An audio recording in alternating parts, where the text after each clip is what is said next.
Welcome back to Catholic Answers Live. Jimmy Akin, our guest. Miracle, there's a line open to start an hour with Jimmy Akin. One line open, 888-318-7884. You're like, well, I don't know what to ask him. Well, you can ask him anything because it's an Ask Me Anything with Jimmy Akin. Jimmy's senior apologist here at Catholic Answers. I just mentioned to one of our callers last hour, among Jimmy's books, the Bible is a Catholic book, A Daily Defense, 365 Days plus one to becoming a better apologist. The Fathers Know Best. There's a lot of them. And you can check them all out at shop.catholic.com or wherever you get your good Catholic books. Jimmy, also the proprietor of Jimmy Akin's Mysterious World, where today a new episode dropped, and I am now in a time warp. I don't want to say it because I might have the 4th of July one in my brain because we pre-recorded. No, today was St. Malachi's Prophecy of the Popes. Oh, yes, St. Malachi's Prophecy of the Pope, and Jimmy will reveal when the earth is going to end. I might be overselling that. There might be slight overselling in that. He will not be revealing when the earth is going to end. I'm not allowed to tell. Wait a second. That implies 888-318-7884 is... I'm not allowed to because I don't know. Yeah. Other than in the future, which we established last hour. That's right. We've divided the history into thirds, and we know which third it comes in. But other than that... and it's strange to make the present a third because... Is the present a third? Yeah, I didn't. I didn't endorse that. No, you didn't just endorse that construct. Yes, it two halves separated by an infinitesimal. Yeah. Edgar has a new infinitesimal. Emiliano, little baby Emiliano. All right, let's go to Drew in Harrisburg, Pennsylvania, listening on, and this is really what's written here: radio. All right. Oh boy. That's a lot of information. Do you happen to know what station you're listening on, Drew, or no? No? Oh, sorry, Drew. I pushed the wrong button. Hey, Drew, do you know what station you're listening on? I'm not exactly sure. I'm on a trip right now. But I'm glad you found Catholic Radio. Harrisburg, Pennsylvania. All right. Yeah. Well, I'm a frequent listener, so thank you for having me on. Well, we're glad you're here. I think it's Holy Family Radio. That's who I think is in Harrisburg. So you're probably listening on... Yeah, that sounds right. All right. Well, we're glad to have you. Drew, go ahead with your question for Jimmy. Well, what I wanted to know is I'm new to the Catholic Church, and I'm very much into the paranormal investigations. But what I want to know is, after you die, do you just go to heaven or hell, or is there a purgatory on Earth? And if so, is that where we could find ghosts? Okay, so we don't know a huge amount about the intermediate state between death and resurrection because God hadn't told us much about it. And what we do have are principally hints and indicators, but because of how little we know, we have to proceed with some caution here, and we shouldn't take particular images that we have from the Bible or from later Christian art as literally true. I mean, for one thing, they depict people as having bodies in the intermediate state. But Psych Elliott, are we going to have bodies in the intermediate state when our bodies are dead? No, the resurrection of the dead comes later. Right. So these kind of images are accommodated to our present understanding. So we have to be kind of careful here. Now, some of that caution was reflected, from a Catholic point of view, in a set of audiences that Pope John Paul II gave back in the late 1990s, where he talked about really heaven is its essence is union with God rather than being a physical place that people go. And in the same way, the essence of hell is separation from God rather than being a physical place that people go. And purgatory is a purification that happens for people who are on their way to full spiritual union with God, so on their way to heaven. And so when you understand those essences of heaven, hell, and purgatory, it really doesn't tell you anything about how they map onto physical space, or even do they map onto physical space. And so the Christian faith really doesn't have anything to say about that. And that allows us to then look at empirical data and say, well, what do the experiences that people have suggest? And there are numerous accounts in Christian history of people encountering souls here on earth. They at least seem to manifest here on earth. And in the case of many of those souls, they are experiencing purgatory. They're experiencing a purification. And so you'll find, I mean, to give like one example kind of off the top of my head, there was a nun who had been inattentive in, like, saying the prayers that she was supposed to pray in the chapel at her monastery. And so after she died, her fellow nuns would see her. They'd have a visual apparition of the deceased nun in the chapel saying her prayers. And they interpreted this, or this was interpreted as being, well, she kind of slacked off on this duty during life, so part of her purification involves making that right. So she kind of didn't say her prayers then, so now she's saying her prayers in the chapel now. And who knows what literally was happening, but that's at least how it was perceived and understood. And so I have no problem at all saying that, you know, God does allow departed spirits to interact with humans. When that happens with saints, you know, it's often celebrated, but it also happens with just ordinary souls that are not yet in full heavenly glory. You know, after-death communications are actually a very, very common phenomenon. We tend not to talk about them these days in our culture. People used to in our culture talk about them a lot. But then after the Protestant Reformation, it became taboo to talk about, in English-speaking lands, it became taboo to talk about seeing ghosts. And there are even histories of ghost encounters where they'll talk about the fact that it was really the Protestant Reformation that caused the taboo, and it actually didn't work. People were still seeing the ghosts. They just didn't feel free to talk about them anymore because Protestantism didn't want to talk about ghosts being purified on their way to heaven. But that was the standard Christian understanding of what a ghost was for, 1,500 years. So these after-death communications still occur today.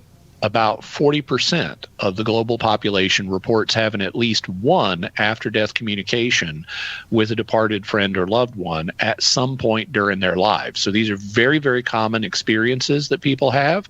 And there have been statistical studies of, well, when they happen, what does a person experience? Do they see a visual apparition? Do they have an auditory, meaning a hearing-based apparition?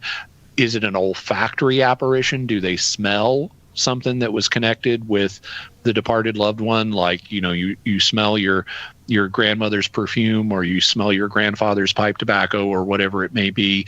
And in the case of the more robust apparitions, where they say hear a voice or see a visual apparition that then is able to communicate with them, they've classified the messages that are communicated, and they tend to fall into about 4 major categories. But the types of messages include things like, I'm fine, don't worry, don't grieve for me. They also include things like, I love you. They include things like, please forgive me, for something that they'd done during life. And they include things like, please pray for me. And so those please forgive me and please pray for me messages would suggest that the person is undergoing purgatory and they're still being purified. That's why they want forgiveness from someone, and that's why they want prayer from someone.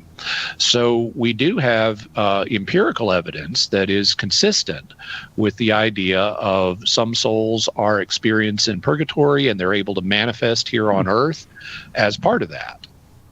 So does that help you out, Drew? Now, I should mention, on Jimmy Akin's Mysterious World, I did some episodes on after-death communications, and I can get you the numbers for that. You might want to look at episodes 306 and 307. They're both about after-death communications. You can get to them by going to mysterious.fm/306 and mysterious.fm/307. So that's kind of a basic sketch, but is there more you wanted to ask about that? No, that's actually a lot of what I was looking for. I never totally understood what it was saying before this.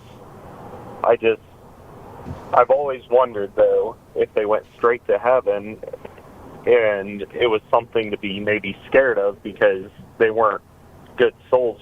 Maybe I thought if they didn't make it straight to heaven. No, souls who are in purgatory are holy souls. That's actually what they're called, the holy souls. They died in God's friendship. They are fundamentally good. You do not need to be scared of a soul in purgatory. Drew, I'm going to leave it there and say thanks because we got to take a break. Right back with more Ask Me Anything with Jimmy Akin on Catholic Answers Live. Miss a show? Make sure to catch up by downloading the podcast, available online at Catholic.com. Underwriting for Catholic Answers Live is provided by Real Estate for Life. Real Estate for Life connects homebuyers and sellers to real estate agents while supporting pro-life organizations. On the web at realestateforlife.org. Underwriting for Catholic Answers Live is provided by Magnificat. Published monthly, Magnificat features texts of daily Mass, prayers, articles, meditations, art commentaries, and more, in step with the liturgical rhythm of the Church, on the web at magnificat.com. We should pray because prayer is conversation with God, and conversation is the only way to build a relationship. We need that relationship with God. We should pray and talk with God about what's on our hearts, what's on our minds, what's active in our lives, the joys we have. We should share all of these with God. Prayer is conversation, and conversation is the only way to build a relationship with God. It's the most important relationship. All of our other relationships depend on this one.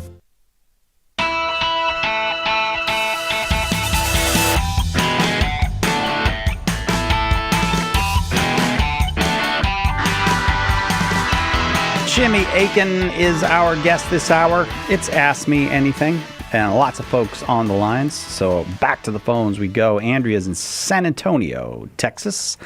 Andrea, thank you very much for the call. Go ahead with the question for Jimmy. Hi, Jimmy. Thanks for taking my call. I have a question. In the Bible, when it says, at the name of Jesus, every knee shall bend, above the earth, on the earth, and under the earth. I'm having a hard time understanding under the earth. Like, wouldn't that be hell? And I understand above the earth, of course, in heaven, and on earth, people, bowing down to Jesus, in worship, because they're not with God yet. But under the earth and hell, how does that... I can't connect the two because it seems like hell's already, somebody's already gone to hell. And, if the master of the underworld is Satan, how could Satan allow that? Okay, so first of all, I'll answer the question on the assumption that it is talking about hell, meaning the place of the damned. And then I'll back up and propose some alternative understandings. On the assumption that we're talking about heaven, meaning the place of the righteous blessed and the angels, the good angels, and then the earth, and then the hell of the damned, meaning damned angels and damned humans. Well, what this passage would be inferring is that at some point in the future, God is going to make everyone recognize the lordship of Him and Christ, and so that's going to include. That's going to include damned angels and damned humans, that they will have to just recognize God is ultimately Lord. He wins in the end. And so all the rebellion that people did against God during their lives and all the rebellion that fallen angels did prior to the last judgment, well, everyone, including the fallen angels, they're going to face the last judgment. And they will have to recognize the ultimate lordship of God at that point. And so they may not be happy about it, but they'd at least be forced to recognize it. And so that's one way of understanding the passage. on the assumption that the passage is talking about the hell of the damned. But there are other ways to understand it. And here we have a choice to make depending on how the biblical author, which in this case is St. Paul, this is in Philippians 2:10, if people want to look it up, but how St. Paul is conceptualizing the structure of the universe. Now, it's clear that in this passage he's using a tripartite or three-part structure for the universe. You've got above the earth, and below the earth. The question is, what is in those zones? Now, we have a pretty good idea what's on the earth. We know about that. And we can make some reasonable inferences about what's above the earth. You know, that's where God's throne is, the way Paul is conceptualizing this, even though God doesn't physically have a throne. That's how he's conceptualizing it. And, the good angels are up there. But what's below the earth? Well, there's a couple of options. In some ancient Near Eastern texts, the universe was conceptualized so that the earth was floating on top of a subterranean ocean. And so if that's the case, then below the earth is not talking about hell. It's talking about the subterranean ocean and all the creatures that are in the subterranean ocean, the fish and the octopuses and the sea monsters and everything. They're all going to praise God too. They're all going to acknowledge God's lordship and Jesus's lordship. But the texts that do that tend to be like 1,000 years before St. Paul's time. And you don't have as much of this perception of the world or conceptualization of the world as involving a subterranean ocean in St. Paul's day. Instead, the underworld had come to be understood as the place, not of the damned specifically, but of the place of the dead in general. Because in Hebrew culture, in Israelite culture, you buried people in the earth. Now, you might do that by having them go sideways into a cave tomb, but frequently you had them go down into a burial pit tomb, which is actually what we do today. We dig these little pits and we put coffins in them, and so we also put people in the earth to bury them, and they did that too. So down became not just a symbol of where the damned went, it became a symbol of the place where the dead went. And so it's possible that, and I think this is the more likely interpretation of the three I've named, that St. Paul is envisioning the angels and the heavenly creatures as praising God and acknowledging Jesus' lordship, and the people who are alive here on earth as praising God and acknowledging Jesus' lordship, and also the dead praising God and acknowledging Jesus' lordship. So this is a symbol of how all creatures, heavenly ones, earthly ones, and deceased earthly ones, are all going to acknowledge Jesus' lordship when it comes to the final day. So that's how I take the passage. I think that's the most likely of the three interpretations. Okay. Alrighty. It's just because I was wondering about that too. If somebody is gone, they're already gone. So they're not in their physical body anymore, but their deceased body would still bend, like their knee would bend. This is something we have to. So St. Paul does not think that, in tombs that people's knees are going to be, that their leg muscles are going to be contracted to bend their knees. This could be after the resurrection, and thus it could involve physical kneeling for everybody in a resurrected state. And he's just identifying the places where these people came from. Some were alive at the time of the second coming, others were in their graves, but then they were resurrected. But he's still speaking of them as things under the earth, because that's where they are now, even though that's not where they'll be on Judgment Day. That's one possibility. I think, though, we shouldn't necessarily interpret this too literally. What bending the knee means is acknowledging Jesus' lordship, because you kneel in front of a Lord. And so all he really means is all creatures are going to acknowledge, and here that could just mean all of the saved, and he's just ignoring the damned for these purposes. But it could literally mean all creatures, saved and damned, are going to acknowledge Jesus' lordship, but we shouldn't assume that that means they're going to be physically bending their knees. Andrea, thank you very much for the call. On we go to Stephen in Chicago, Illinois, listening on iTunes. Glad you're here, Stephen. Go ahead with your question for Jimmy.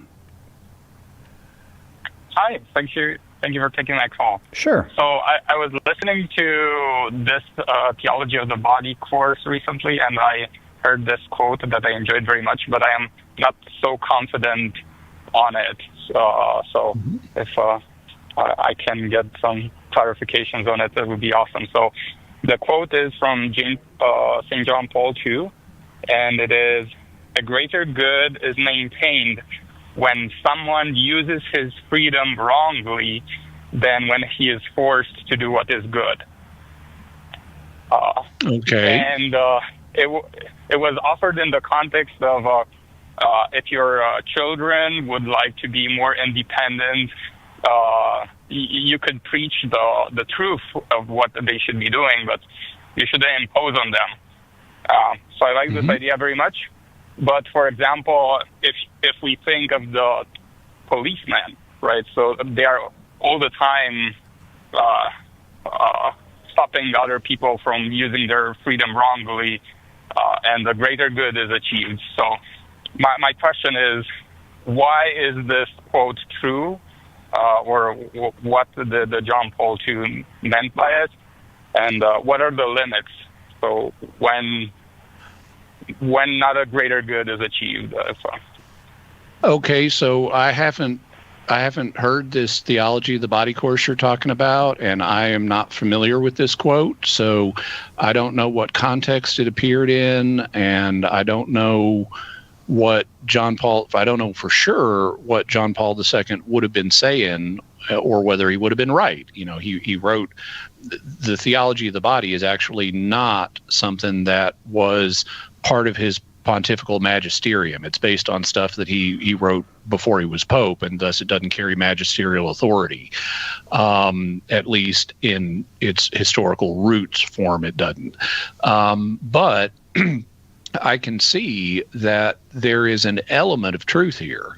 At least I can see how one would defend the quote and say, well, look, even if what ultimately is people need to do is they need to use their free will, and they need to be trained in a way that they use their free will correctly. And thus there is an element of benefit when someone is using their will freely rather than under compulsion.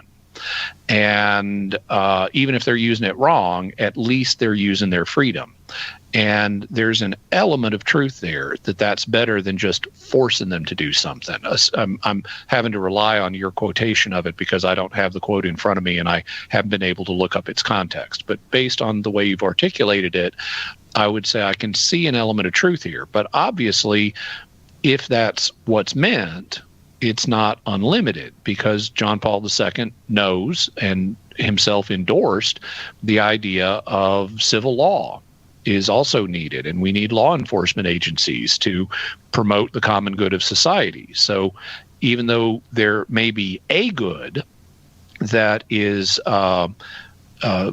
present when someone misuses their freedom as opposed to being forced to do a good thing,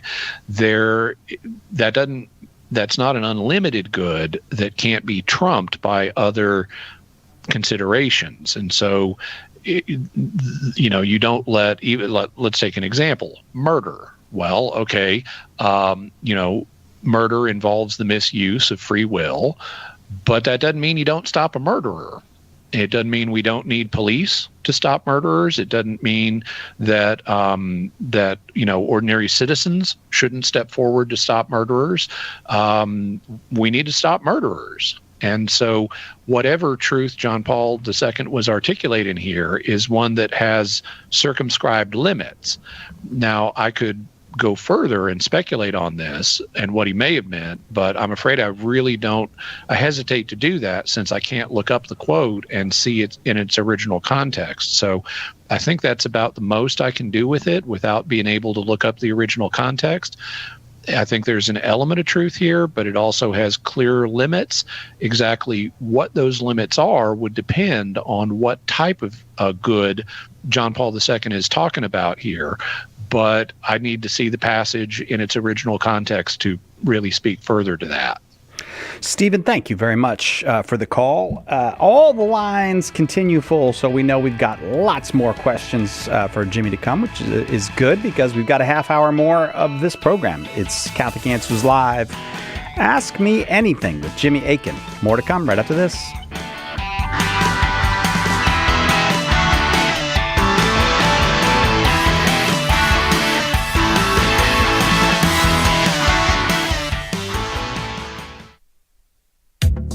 Have you ever wondered about the mysterious, even obscure aspects of the Catholic faith? Dive into the Jimmy Akin podcast, where Jimmy brings together information from many fields as he pushes the boundaries of apologetics. Tune in today to the Jimmy Akin podcast, Mysteries of the Faith, a highly entertaining, informative, and at times humorous show that will help you grow in your faith. Visit JimmyAkinPodcast.com today to subscribe. Lots of people have big questions about Catholicism. It needs a big book of answers, and now it's got one. The Big Book of Catholic Answers is filled with helpful replies to more than 250 questions about the faith. Questions about God, salvation history, the Creed, the Bible, the list goes on and on. Order your copy of the Big Book of Catholic Answers today at shop.catholic.com or ask for it at a good Catholic bookstore near you. We hope that one of the things that we communicate here at Catholic Answers Live is that our Catholic faith allows us to be fully serious about all the problems we encounter in the church and in the world, but it also lets us have light hearts and maybe even mix in a bit of fun, and that is exactly what our good friend Joe Heschmeyer does in his popular podcast, Shameless Popery. You should check it out at shamelessjoe.com. Joe's got a deep grasp of the faith, morals, the teachings of the church, all that, but he's also got a witty conversational style. He entertains and he informs, but you will leave equipped to better answer the most common challenges, misconceptions, and questions about the Catholic faith.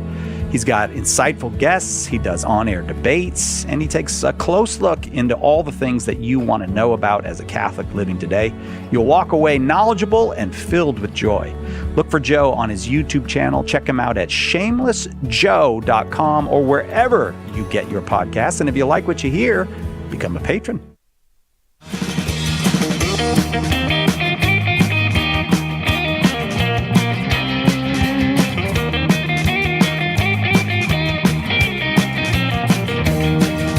A little bit of Friday groovy music for you. Also some Friday Jimmy Akin and some Friday Ask Me Anything. And every single line full. Back we go to the phones. Andy's in Long Beach, California, watching on YouTube.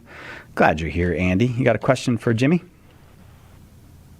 Hi there. Yes. Afternoon. Thanks for having me on. Sure.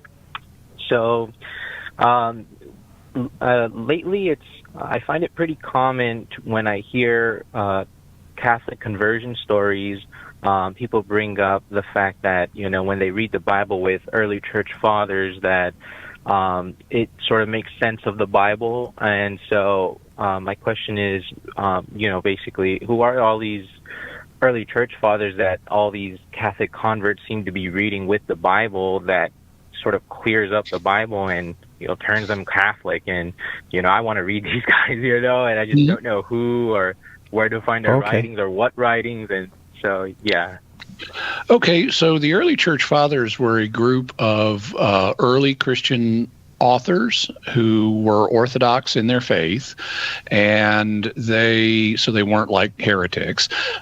In the West, they're reckoned as stretching from the late 1st century, so the end of the Apostolic Age, through the mid mid 600s, and in the East they're reckoned as stretching from the end of the Apostolic Age through the mid 700s. Saint Isidore of Seville is considered the last one in the West, and Saint John of Damascus is considered the last one in the East.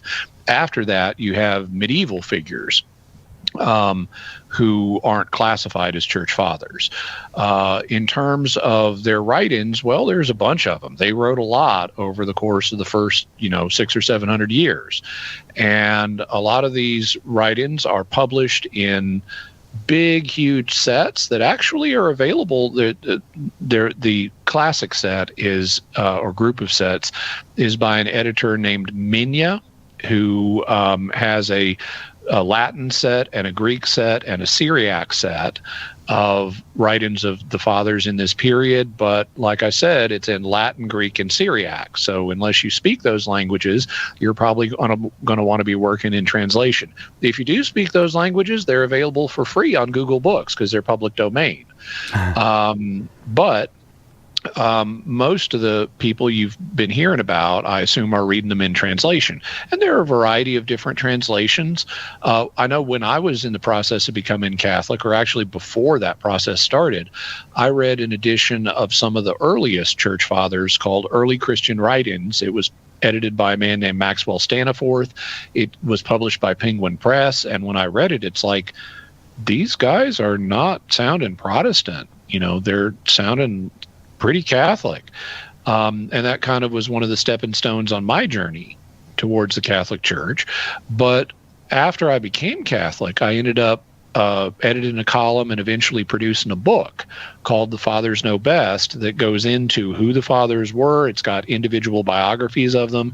It talks about them more generally. And it has excerpts from the writings of the fathers on almost 50 different topics. And it shows how you can trace from early days to later days things that the Catholic Church teaches today. So what I'd suggest, Cy, is that we see if we can get Andy's address and send him a copy of The Fathers Know Best. Andy, hang on. Give us that address and we'll send it to you. That's easy enough to do. Thank you very much for the call and for the question. I'm going to pick up my speed a little bit because all these phone lines are filled. Felix is in Jacksonville, Florida, watching on YouTube. Hey, Felix, thanks for waiting. Go ahead with your question for Jimmy. Absolutely. Thank you so much, Jimmy, for answering my question. So I'm a Protestant studying Catholic theology right now, and I am aware that Catholics believe that the apostolic deposit of faith is finalized, that the biblical canon has closed, and that public revelation has ceased. But I'm struggling to connect the dots between that and the idea that doctrine can develop over time and can be defined by the church in dogmas and various statements. And so I was wondering if you could kind of compare and contrast those ideas and kind of help me connect the dots. Okay. So, Cy Kellett, I'm going to rely on you for some help in answering this question. Is there such a shape in geometry known as a triangle? Yes, there is. Oh, I got that one. Let's just stop there. I'm doing good. Let's keep going and see how well you do. Have there been any new shapes in geometry invented that are like a triangle that have not always existed in principle? No. So the body of geometrical shapes, even if humans haven't found them all, the body of geometrical shapes that's been given to mankind is closed. They all exist. They all exist in principle, and even if we hadn't discovered one, it's still there implicitly in geometry. We just haven't fleshed it out yet. Yes. Right. Yes. Right. Okay. Now, one of the things which the Scarecrow actually misquotes in the movie version of The Wizard of Oz is the Pythagorean theorem. The Pythagorean theorem is the square of the hypotenuse is equal to the sum of the square of the other two sides, or a squared plus b squared equals c squared, taking c as the hypotenuse. So that's the Pythagorean theorem understood correctly. Cy Kellett, who would you guess? Oh, I know this one. Invented the Pythagorean theorem? Pythagoras. Well, that's a good guess, but that's not actually accurate because the Pythagorean, he's commonly credited with it, but it actually was known a long time before Pythagoras. But would the Pythagorean theorem have been known since the dawn of human history? No, they didn't do very much geometry early on. Okay, so all of the shapes in geometry have existed since the dawn of human history, but the Pythagorean theorem was not known until later in human history. Would you say that's accurate? That is. I feel like some of these might be trick questions, but I'm going to go, yes, that's accurate. No, they're not? They're not trick questions. The Pythagoras one. Well, a little bit. Okay, so you can have a closed body of data that nevertheless, you can later, based on reflection on that data, realize a new insight. Just like people had known about triangles long before the Pythagorean theorem was discovered. And then at some point, someone, based on reflecting on the nature of triangles, realized this relationship between the hypotenuse and the other two sides. So this is I would say, a direct comparison to the deposit of faith, which is closed, and how doctrine develops.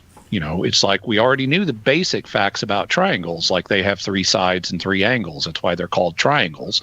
But we didn't yet know the implicit fact that there's a relationship between the hypotenuse and the other 2 sides that can be articulated in the Pythagorean theorem. So that was a development based on our earlier, simpler understanding of triangles.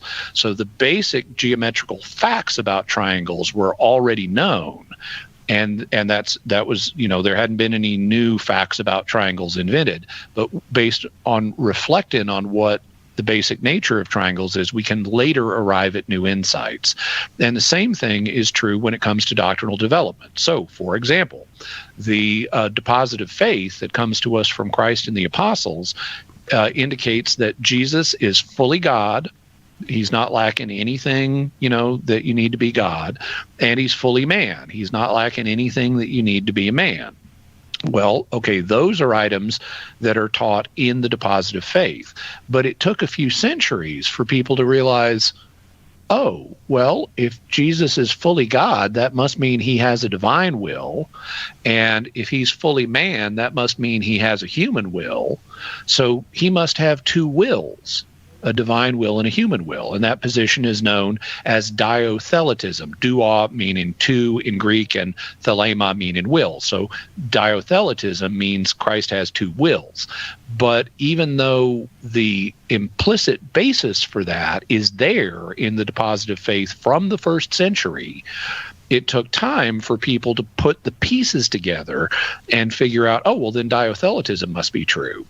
And so that's an illustration of how all of the basic data has already been given, but people can realize new insights based on that data. It's kind of like you have a certain number of mathematical axioms, like Euclid's, 5 axioms of geometry, but then it may take time for you to make all the proofs that Euclid was able to do with his 5 axioms. So, Felix, does that help you out? Does that help clarify things? It very much does. It's given me a lot to reflect on. And so kind of using another example, what I hear you saying, and I think this is an important distinction for me, for instance, Catholics are not arguing that like the fullness of every doctrine was fully understood by believers in the first century. So, for example, Irenaeus probably didn't understand like transubstantiation, for instance, but he did understand the real presence. And by Aquinas' later reflecting on that, he was able to draw out new insights on how that can be possible. Is that kind of what you're saying? Yes, that's basically what I'd be saying.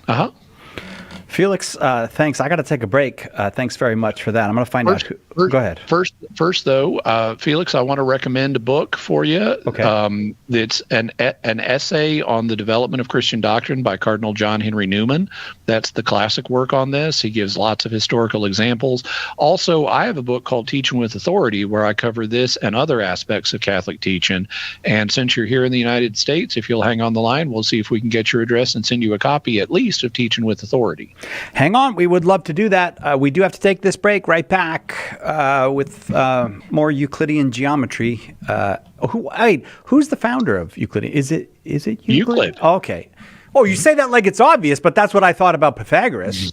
All right, right back with more Jimmy Akin, Catholic Answers Live. There's only one. Catholic Answers Live. The Catechism defines evangelization as the proclamation of Christ and His gospel by word and the testimony of life. But what does that look like in real life? It looks like St. Paul street evangelists out in the public square sharing the good news. We're a Catholic nonprofit that starts conversations by handing out free sacramentals. Then we employ our method of listen, befriend, proclaim, and invite. Catholic Answers is supported in part by St. Paul Street Evangelization. Visit streetevangelization.com to learn more. This is Father Dwight Longenecker. Catholic Radio helps to spread the gospel of Jesus Christ around the world in the fullness of the Catholic faith. With sound teaching, orthodox theology, reverent worship, EWTN is doing the very best work we can to spread the fullness of the faith in the Catholic Church throughout the whole world. The world needs EWTN Catholic Radio, now more than ever.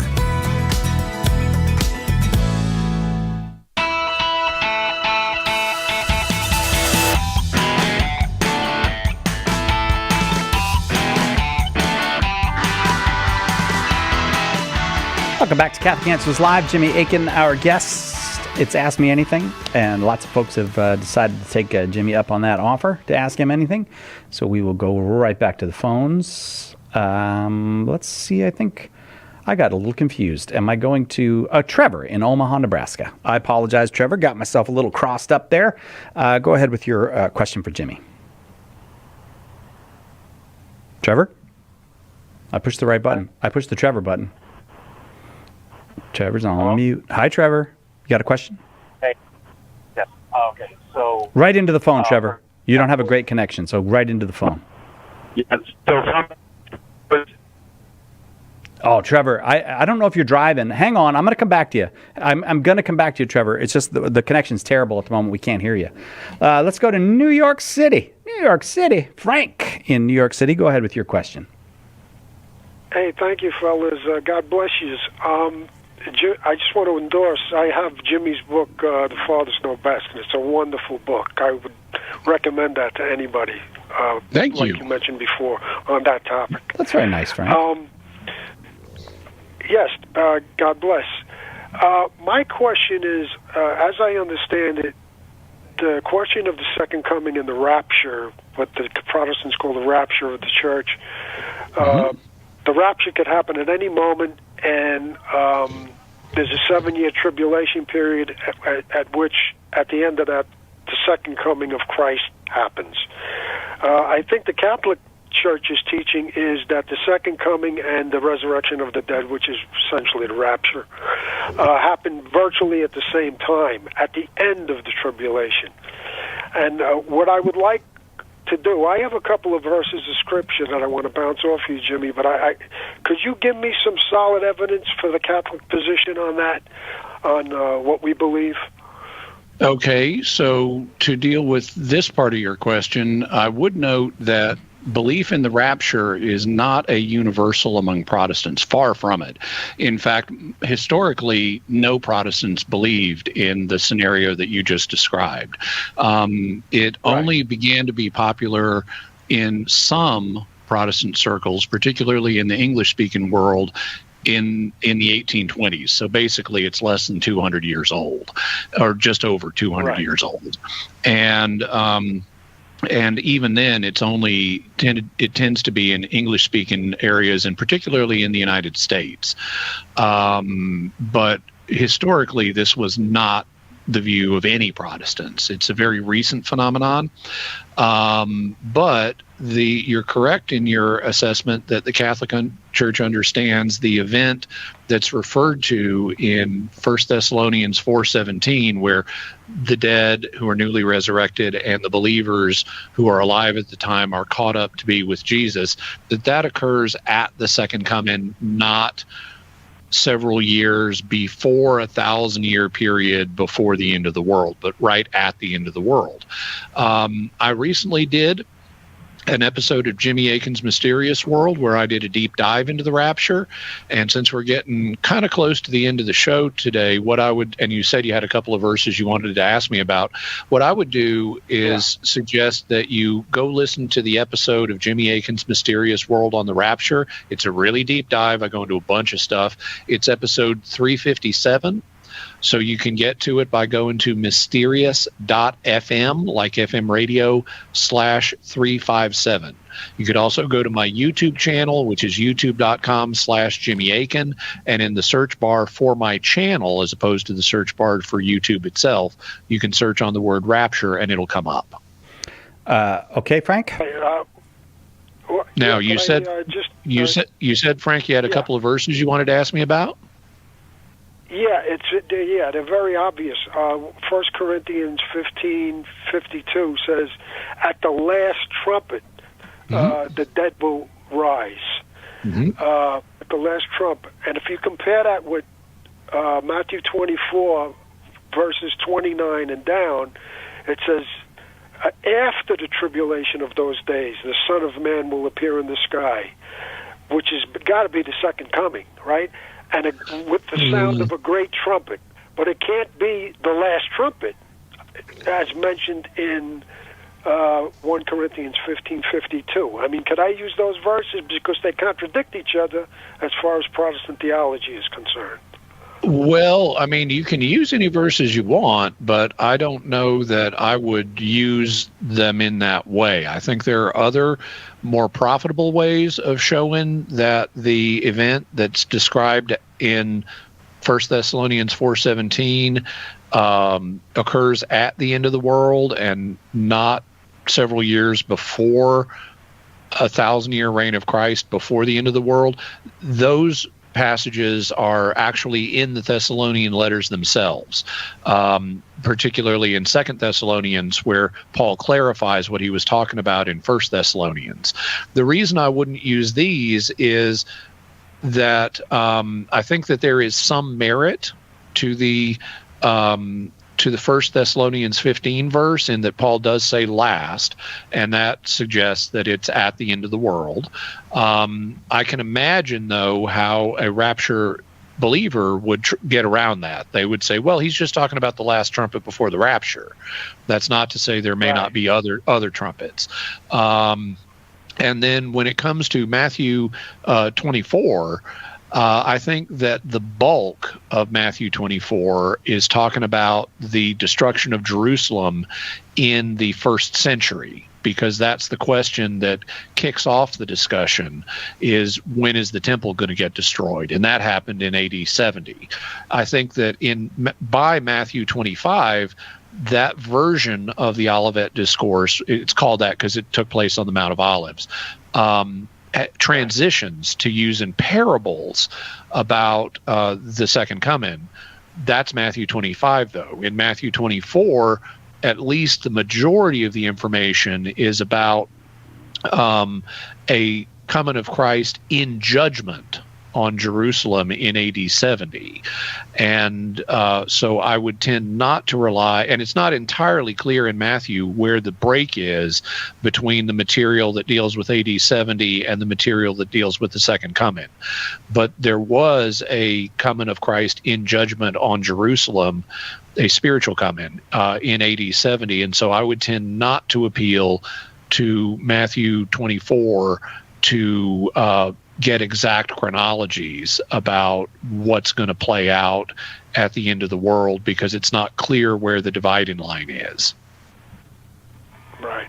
Oh, well, that sounds great, Jimmy. I thank you. You know, I'm always in discussions with Protestants. I'm an apologist myself, not on your level, but, you know, I do the best I can. And they're always trying to tear down the Catholic Church one way or another, so I'm trying to be as accurate as possible, you know. Yeah, and it's great you're thinking about these things. It's great you're thinking about what do these different passages mean and how can they be used apologetically.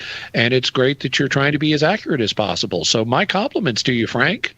Thank you, Frank. I'm just going to keep moving, try to get as many on as I can before we have to go shortly here. Lanisha in Pensacola, Florida, listening on Spotify. You are next, Lanisha. Go ahead with your question. Hello, how are we doing? Good, thank you. How are you? Good, good. I was at a daily mass, and a young lady went to receive communion, and when she did, she kneeled, and the priest told her, no, get up, and made her get up to receive standing, and then she went back to the pew just crying. I thought the germ allowed for receiving kneeling if you choose. Yep, it does. Oh. Yeah, I would say this priest, unless there were special circumstances, like this lady was about to trip somebody, then what this priest did was entirely unwarranted, out of compliance with the church's liturgical law, and frankly, he was being a jerk. Lanisha, I feel like you might have suspected that. I did, but I wasn't really sure, and I want to privately talk to him, but I'm not sure if it would be even warranted. Well, that's a judgment other call. Things that have happened. Yeah. I'm sorry? That's a judgment call. But if you wanted to talk to him about it and you're in a position to do so, you could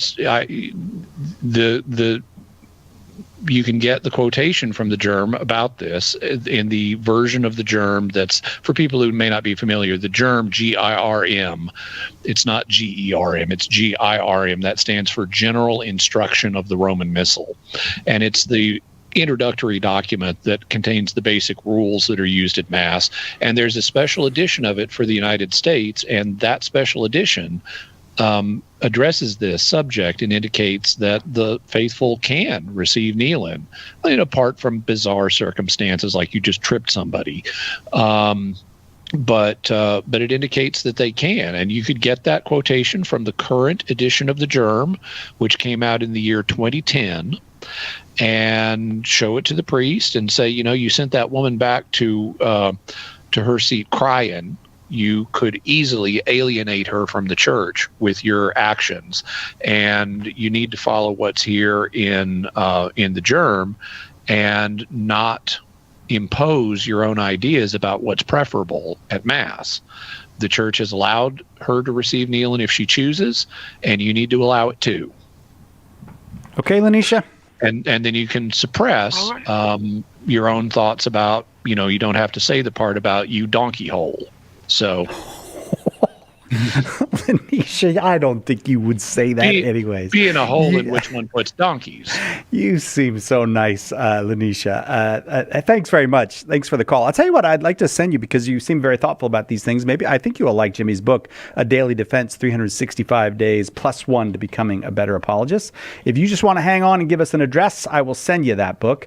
I want to try to get Colin in Plymouth, Michigan, who's listening on Ave Maria Radio there on the line. Colin, go ahead with your question. Hey, Jimmy. Hey, Si. Thanks for taking my call. In paragraph Catechism 1472, it says, every sin entails an unhealthy attachment to creatures which must be purified either here on earth or after death in a state called Purgatory. This purification frees us from temporal punishment of sin. But in Catechism 1263, it says, baptism forgives all sins, original sin, as well as all punishment for sin. So my question is, does baptism free us from an attachment to sin? Because it seems like if an adult's baptized and commits sins habitually before, that he'll likely still have this attachment afterwards. So does baptism take away attachment to sin? So it's going to depend on how you're defining attachment to sin, but basically the church acknowledges that baptism does not remove all temptation or tendency to sin. The language that historically has been used for this tendency is concupiscence. And so if you look up concupiscence in the Catechism, you can see how it acknowledges, and it'll discuss this in the section on baptism, that baptism, it may diminish the amount of concupiscence we have, but it doesn't totally remove it. And so consequently, there are ongoing temptations that are part of the Christian life, and there's an ongoing tendency to sin that must be resisted and mastered over the course of the Christian life. And if that's not done completely by the end of the Christian life, then it'll happen in purgatory. Colin, thanks. Thanks to those 3 callers that we're leaving on the line as well. Lots of callers today. So we weren't able to get to you, but we do this every week. Hopefully we'll get to talk with you next week. Jimmy Akin, thank you very much for 4 hours of hard work today, including 2 live with us right now. My pleasure. That will do it for us. We will see you next time, God willing, right here on Catholic Answers Live.